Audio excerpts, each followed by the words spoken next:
প্রত্যেকটা দিনই এমনই হয় জানো, মানে প্রত্যেকটা বার যখন আমরা বাবার বাড়ি যাই ঠিক এমনভাবে ছুটে দৌড়ে আসতে হয় বাড়িতে।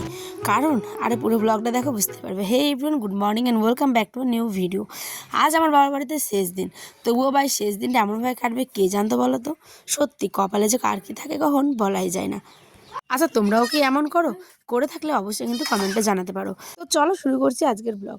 দিনটা ছিল হচ্ছে রবিবার। আমরা গেছিলাম বাবার বাড়ি, তোমরা তো জানোই, বৃহস্পতিবার কুরবানির নিমন্ত্রণ খেতে। সকাল বাজে এখন এই 6টা থেকে 6টা সাড়ে 6টার মতো। সেই সকালবেলা ভোরে উঠেছি আমি, জানো প্রত্যেকবারই এমন জিনিসটাই আমার সাথে হয় বাবার বাড়িতে গেলে। দেখো এখন বাজে 7:26, 6টার দিকে উঠেছি, উঠে সমস্ত প্যাকিং ট্যাকিং করলাম। করে টোরেই কিন্তু বনু তোড়জোড় করছে যাবে বলে। তার আবার দাঁতের একটু সমস্যা হয়েছে, তাই রায়গঞ্জ হসপিটালে দেখাবে। এদিকে ওর দাদা কিছু টাকা দিচ্ছিল, টাকা এত সরল দেখো কান্না করে দিল।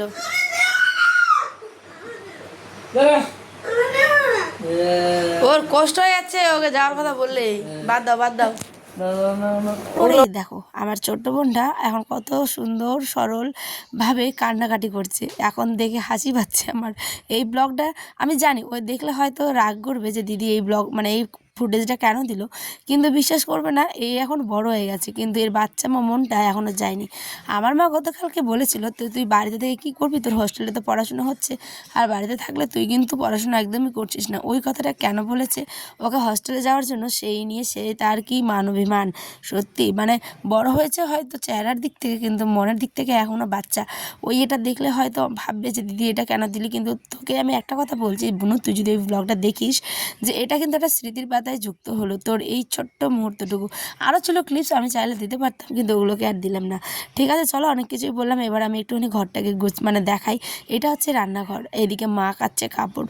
সকালবেলায় মা যেহেতু খুবই ব্যস্ত, তাই সময় পেলে টুক করে কাজটুকু কিন্তু সেরে নেয়।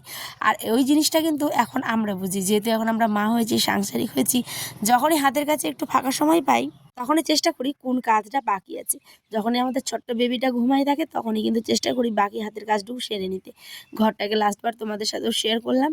আর আমার একটা বদ অভ্যাস আছে জানো, যাওয়ার আগে বারবার চেক করি আমি সব কিছু নিয়েছি তো। আমি ঢুকাই দিয়েছিলাম।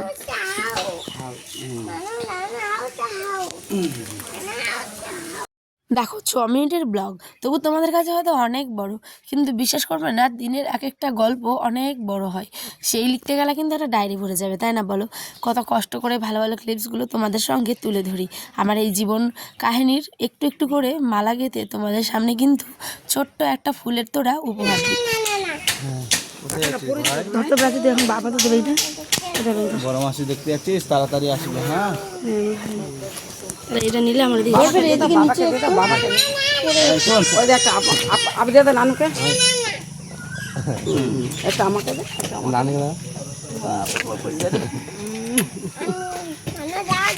যাও যাও যাও হয়ে গেছে একবার তো দিয়েছে। চলো আর কি, নিজের পাখির বাসাটাতে এবার গিয়ে ঢুকতে হবে। তার আগে দেখো প্রকৃতির কি সুন্দর গাছ, এত সুন্দর সুন্দর গাছগুলো দেখলেও মনটা ভরে যায়, তাই না? বৃষ্টির জলে এরা কেমন স্বচ্ছ পরিষ্কার হয়ে যায়। তারাও আবার আশাবাদী নতুন শাখা প্রশাখার ছড়িয়ে ছিটিয়ে দিবে বলে এই প্রকৃতির মধ্যে, তাই না? তাই প্রত্যেকটা বৃষ্টি নতুন সূচনা নিয়ে আসে। কিন্তু আমি চাইছিলাম বৃষ্টি হোক, কিন্তু হয়নি, এটা একটা ব্যাপার। কারণ এত পরিমাণে এখন গরম যাচ্ছে যে ভ্যাপসা একটা গরম। তোমাদের কোথায় কেমন ওয়েদার জানিও। বলতে বলতেই কিন্তু আয়ের নানু নানিকে চুমু টুমু দিয়ে চলে আসলো। এটা হচ্ছে আমাদের আশাপুর ব্রিজ। তোমরা যারা মালদা থাকো বা চাঁচলের আশেপাশে থাকো তারা তো জানোই এই ব্রিজটা ভীষণ ভালো, খুব সুন্দর হাওয়া দেয়। আর এখানে ফটোশ্যুট করতে কিন্তু অনেক ছেলে পেলে বা মেয়ে বলো বাইরে থেকে আসে, কিন্তু আমাদের ওরমভাবে তোলা হয়নি। চলো এবার কোমর কিন্তু প্রত্যেকেরই কম বেশি মানে একদম লেগে গেছে বলতে পারো। তাই আয়ানের বাবা এখানে তেল ভরে নিল, আমরাও একটু হাত পা ছড়িয়ে একটু হাত পাগুলোকে ঝরঝরে করে আবার গাড়িতে উঠে পড়লাম। এই যে এই রাস্তাতে যাই আর কত সুন্দর সুন্দর জিনিস আমি দেখি।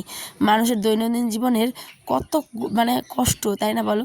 কষ্টের পরেও কিন্তু রাত্রে সুখ আসে। একটু যদি লবণ ভাত খাই তবু পরিবারের সাথে থাকে, এটাই একটা সুখ।